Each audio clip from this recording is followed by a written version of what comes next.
Good afternoon, everybody. This is Wally, WallyGLife.com. I was going to talk to you today about stubbornness. Is it good to be stubborn? Does it pay to be stubborn? I was in the hospital this past week, and I was facing some of his stubbornness, both good stubborn and bad stubborn as well. So I'll cover that a little bit once I've talked a little bit about stubbornness. As I was sitting in the hospital, I was reading the book Rise and Grind by Damon Johns. I had just picked it up like 2 or 3 days before he went into the hospital. I didn't know what it was about, but I had picked it up. There was a guy, a mentor, that told me, hey, go pick up Rise and Grind with Damon Johns. We're both working with him, need to know what he's about. I said, okay. So I picked it up, started reading it a couple of days ago, and I read almost all of it there at the hospital. My dad just came out of the hospital yesterday, so I still got a little bit to read.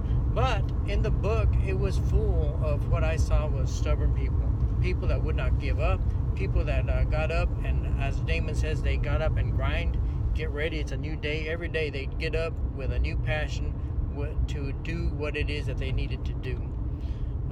I was once told by one of my IT subcontractors, we were trying to get we had worked several projects before, so she knew me very well. And she knew what we were doing. And one day she stopped me in the hall. I was asking her about where we were at on a particular project. And she was telling me, Wally, man, you're like a pit bull. Once you grab a hold of something, you won't let it go. And that's a true statement of myself. It used to be a more true statement of myself before. What I've learned since that time, about 15 years ago, is that sometimes we've got to let go and let God. Sometimes we just got to let go. Sometimes we don't have all the answers, and that is another thing that I learned about being stubborn. There's right times to be stubborn, and there's wrong times to be stubborn. Here recently, there's been a lot of passion on the Florida massacres that went on a couple of weeks ago, and we have people passionate, stubborn on both sides. Some are talking about the gun control, and some are talking about gun elimination. And some are like, just don't touch any of my guns. So we have to be cognizant or receptive to what is the best for us whenever we're talking about something that's for good, not only for us, but good for the country.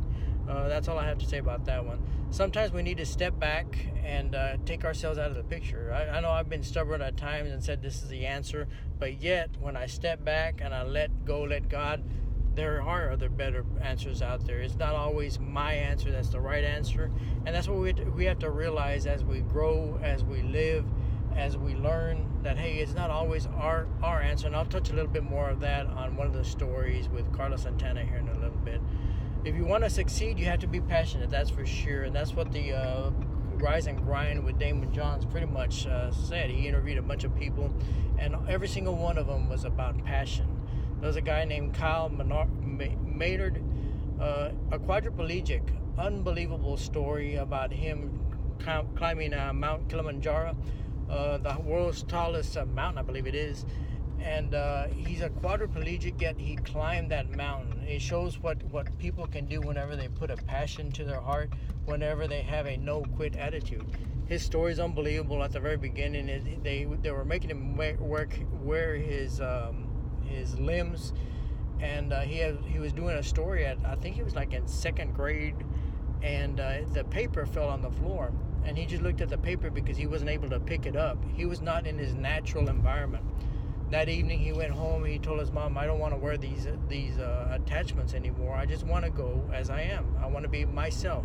And so the next day, his mom called the teacher. Or that evening, his mom called the teacher. His teacher prepped their students that were going to be coming in, that he was going to come in with no limbs at all. But that was his life-changing moment. He changed. He lived life with as a quadriplegic, but yet the stories that he comes out with and that Damon tells me about, or tells us about, is just unbelievable what this man did with no limbs, and the success that he's doing today. Lola Alavares was another story that came out in Damon John's book. She was talking about being ADD, and how she struggled through school. She struggled so much that she eventually just did it the hard way, the hard school of hard knocks, got out of school and said, forget that.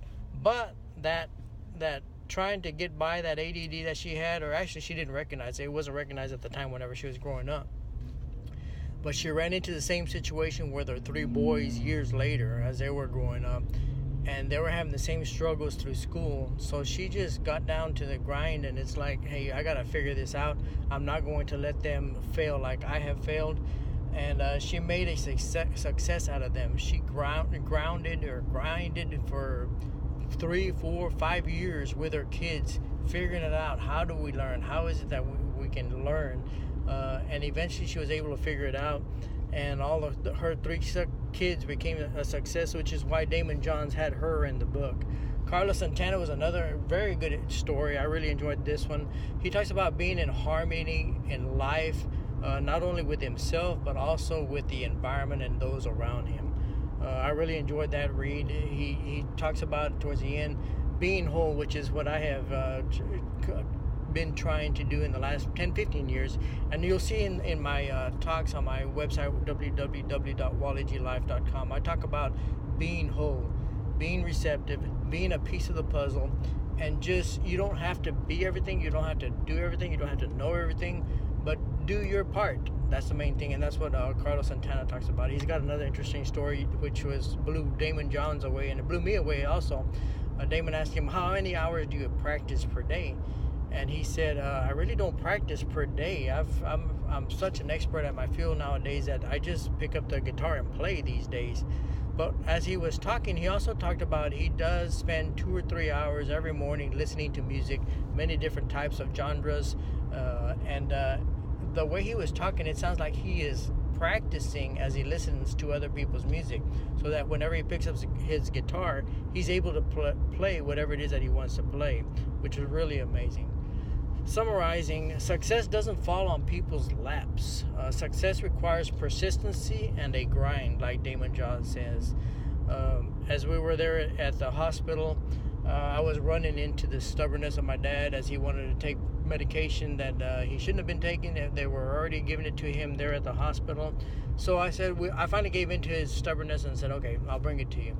And I was thinking to myself, he's probably not going to take it, because I already told him he doesn't need to be taking it while he's in the hospital. It's going to throw his, accounts and all that stuff off.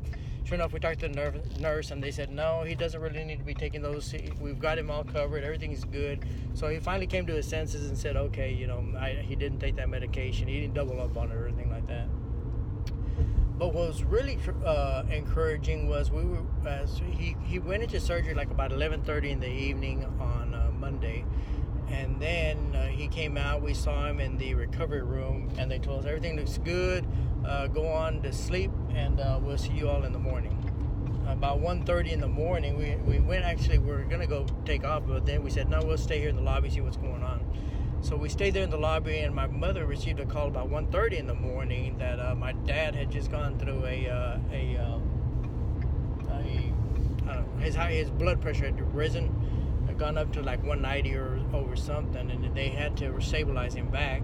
So when they called him, they had already stabilized him, and they said, hey, if you'd like to come see him, come on over. And they let us in there for about 1:30, and we were talking to him for a little bit from 1:30 to about 3:30. We had him settle down, and he got back to relaxation, and his blood pressure went back down, and we eventually went back to sleep. 2 days later, what was amazing about his stubbornness is his will to live and his will to grind. It just blows me away. They had him sitting on the bed, and had him didn't want him to get up because of his thin blood and things like that. So he was sitting there for 2 days. He didn't eat anything because he didn't want to mess with his numbers or anything like that. So he was stubborn in that way as well. But whenever he finally did get up, whenever he finally did eat, it just amazed me how quickly he hopped back into his feet. We took him out yesterday afternoon, drove him back home, and as soon as we got home, he was like, I'm hungry, let's go eat. I said, okay. So we went directly, unpacked there at the house, went and ate. He took some nutrients in, and we took him back home, and I told him, Dad, they told you not to be getting up. They told you to go to sleep. And this is as I was leaving from Freer, coming back to Corpus. He said, yes, okay, I understand. But I could tell by the voice that he wasn't going to pay attention to me. Sure enough, this morning I came to work, and I called my mom about 9 this morning. She said, sure enough, he woke up at 5:30 this morning, got into his grind, went back to work, and started working again. Unbelievable. Anyhow, I am going to give him a call, see how he's doing today. But that is his passion. That's what he lives for. Find your passion. Find what you live for. That gets you up in the mornings, even after you've had a stent surgery. That it drives you with passion to get back up. I encourage you to read Rise and Grind with Damon Johns. It was a really good book. I still haven't finished. I'm looking forward to reading the end of that book. But a lot of good stories, a lot of relational stories where you'll be able to relate to some of these stories and say, hey, if they can do it, I can do it. That's what WallyGLife.com is all about. If somebody else can do it, we can do it. If you're willing and wanting to do something differently in your life, read more on WallyGLife.com. See if it relates to you. See if you want to become a team partner. Look at our Voyagers that we have out there. Truly people that are interested in becoming and being all that they can be, not only in business but in life. As Carlos Santana said, become whole in life, plug into life, jump into life, and make things happen. With that, this is Wally with WallyGLife.com. I hope you're having a great day. It's like 80 degrees here in South Texas in the 1st of March, and God is good. Have a great day.